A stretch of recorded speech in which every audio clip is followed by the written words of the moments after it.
দেখুন এখন image build up করার জন্য চেষ্টা হচ্ছে, কিন্তু ইমেজটা বিল্ড আপ করার জন্য যাকে পাঠানো হয়েছে তারই তো ইমেজ সব থেকে বেশি কালিমালি।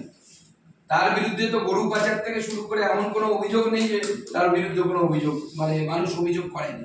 মানুষ বলছে, আমরা বলছি, মানুষ বলছে তার বিরুদ্ধে গরু পাচার থেকে শুরু করে সব ধরনের অভিযোগ আছে। গলার সোনার চেনটা দেখলে আরো ভালো বোঝা যায় কি কি করেছিলেন। অত্যন্ত বেশি সংখ্যায় হয়েছে। আমাদের মহিলা কর্মী থেকে শুরু করে কত কাজই আমাদের মহিলা কর্মীকে বিবস্ত্র করে মারা হয়েছে, তাকে অকথ্য গালিগালাজ করা হয়েছে। এই ধরনের ঘটনা বারবার ব্যারাকপুরে ঘটছে। ব্যারাকপুরের কমিশনারেট নির্বিকা।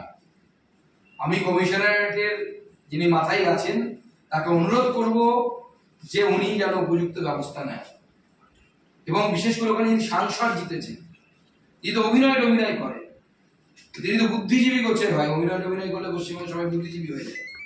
তার মধ্যে একজন বুদ্ধিজীবী সাংসদ থাকতে এই ধরনের সন্ত্রাস হচ্ছে। একবার তো উনি দিল্লি যাচ্ছেন, একটু লজ্জা তো হওয়া উচিত। অন্যান্য রাজ্যগুলো তো দেখতে পান দিল্লি থেকে আরো ভালো, সেখানে তো কোনো সন্ত্রাস হয় না। কোথাও বিজেপি জিতেছে, কোথাও কংগ্রেস জিতেছে। কংগ্রেস জিতলেও তো সন্ত্রাস হয়, কেন বাংলায় সন্ত্রাস হয়? না, সুশীল সমাজ বলে কেউ নেই, সবাই অনুপ্রেরণার সমাজ আছে, এবং যারা অনুপ্রেরণা পেয়েছেন তাদেরকে একটু আমি অনুরোধ করব যে কুচবিহারের সেই মহিলার ছবিটা একবার দেখবেন, না থাকলে আমাকে বলবেন, আমি আপনাকে হোয়াটসঅ্যাপে পাঠাবো। সেই ছবি দেখে কি আপনাদের লজ্জা হয়? বা চোপড়ার সেই কাপল যাদেরকে পেটানো হচ্ছে তাদের ভিডিওটা দেখেছেন, দেখলে কি একটু লজ্জা শরম হয়?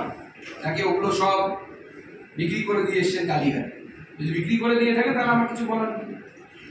বিধায়কদের শপথের মধ্যেই আগামীকাল থেকে বিধানসভার অধিবেশন। বাবু কবে অধিবেশন ডাকবেন না ডাকবেন তার ব্যাপার। এবং পশ্চিমবঙ্গে তো ওগুলো কেউ ধারণা নিয়ে যাবেন, যখন ইচ্ছে রাখেন। আমি মাননীয় বিধানবাবু শুধু এটুকু অনুরোধ করবো, দেখুন লোকসভা সহিত বিভিন্ন বিধানসভাতে আপনার বিধানসভার যে কার্যবিবরণী তার লাইভ টেলিকাস্টের ব্যবস্থা আছে, আপনি করুন, মানুষ দেখুক বিধানসভার ভিতরে কি হয়। আপনি স্পিকার, আপনিও তো লোককে দেখাতে চাইবেন যে লোকসভার ভিতরে কি হয়, যে জনগণ দেখতে পায়। আমি ছোটবেলা থেকে স্টুডেন্ট লাইফ থেকে দেখে আসছি, সেরকম আপনারাও বিধানসভাতে দেখানোর ব্যবস্থা করুন। আমরা দেখি বিধানসভাটা কেমন ভাবে চলে, কেমন ভাবে চালান আপনি।